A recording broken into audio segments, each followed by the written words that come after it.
এজন্য আমাদেরকে যেমনি ভাবে কোরআন থেকে ইতিহাস জানতে হবে, পূর্বপুরুষরা কি জন্য জীবন দিল, এই বিষয়গুলো আমাদেরকে আরো ভালোভাবে অনুধাবন করতে হবে।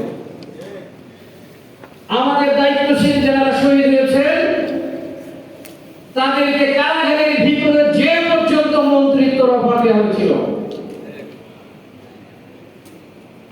সম্মানিত ভাইয়া, আমাদের দায়িত্বশীলরা সেগুলো কিন্তু গ্রহণ করেন নাই। সবসময় সব অফার গ্রহণ করতে হয় না। আমাদের দায়িত্বশীলরা নিজেদের জীবন দিয়ে সেটা প্রমাণ রেখে গেছে।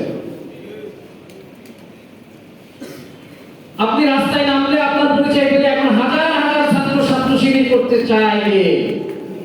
আমরাও চাই সবাই ছাত্র শিবির করুক, তবে একটু খেয়াল রাখতে হবে ছাত্র শিবিরের নাম করে কিছু ব্যক্তি সুবিধা নেওয়ার জন্য আসতেছে কিনা।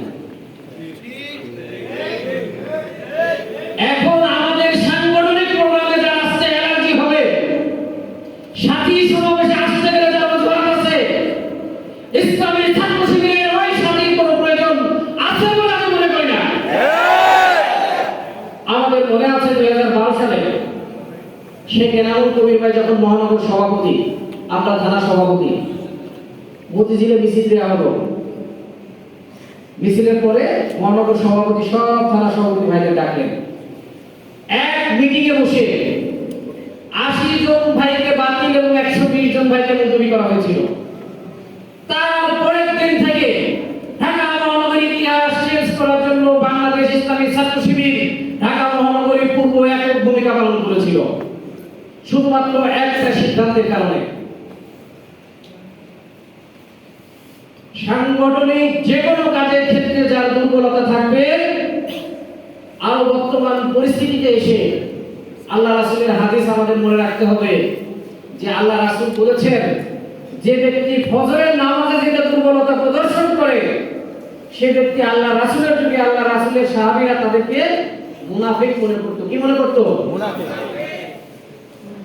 ঠিক এখন যারা প্রোগ্রামে আসতে গেলে অযথা অজুহাত তৈরি করবে, আমরা কোনো ঘোষণা দিতে চাই না, কিন্তু তাদের ব্যাপারে আমাদেরকে খেয়াল রাখতে হবে যে তারা আসলে কি করতে চায়। এই সময় এসে আমাদের অন্যতম গুরুত্বপূর্ণ কাজ হচ্ছে ফাসাব্বিহ বিহামদি রাব্বিকা ওয়াস্তাগফির। আমরা গত 14-15 বছরে যা করেছি তার জন্য আল্লাহর কাছে বেশি বেশি তাওবা করা। আমি আমার জায়গায় যেখানে দায়িত্ব আছে সেই জায়গায় চেষ্টা করেছি, হয়তো আপনাদের অন্য ঘোষণা আছে ভাইয়া দিবেন, প্রথম সপ্তাহে আগে সকল জনশক্তিকে সংবেদনের আওতায় আনার চেষ্টা করেছি। প্রত্যেক জনশক্তিকে বিভিন্ন ভাবে টিসিটিএস এ আনার চেষ্টা করেছি। আমি শ্রমিক অঙ্গনে কাজ করি, আপনারা জানেন। আলহামদুলিল্লাহ আমি পেরেছি আমার সকল ভাইদেরকে প্রশিক্ষণের আওতায় আনতে। এটা প্রথম 1 মাসের মধ্যেই সম্ভব হয়েছে। আপনারা ছাত্র সংগঠন, আপনারা সিদ্ধান্ত নিলে, আজকে সিদ্ধান্ত নিলে কালকে যে কোনো প্রোগ্রাম বা আজকে বিকেলেই যে কোনো প্রোগ্রাম বাস্তবায়ন করা সম্ভব। এজন্য এখন যেহেতু মসজিদগুলো আমাদের জন্য উন্মুক্ত, কোন মাসেই সেক্রেটারি মিস যাবে না, পারলে প্রত্যেক সপ্তাহে করতে পারলে আরো সুন্দর হবে। আমাদের ঈমান বাড়ানোর সময় এখন। এই ঈমান বাড়ানোর পরে আমাদের কিছু কাজ আছে। আমি প্রথমে জিজ্ঞেস করেছিলাম এসপি হতে চাই কয়জন, 3 জন ভাই হাত তুলে, 1 জন ভাই হাত তুলেছেন এই কোণা থেকে, আর এই পাশ থেকে 2 জন হাত তুলতে যাবো আমার নামই নিয়েছে। সবাই তো ভাইরা, সমস্যা হলো কিছু কথা বলা যাবে, প্রচার করা যাবে না।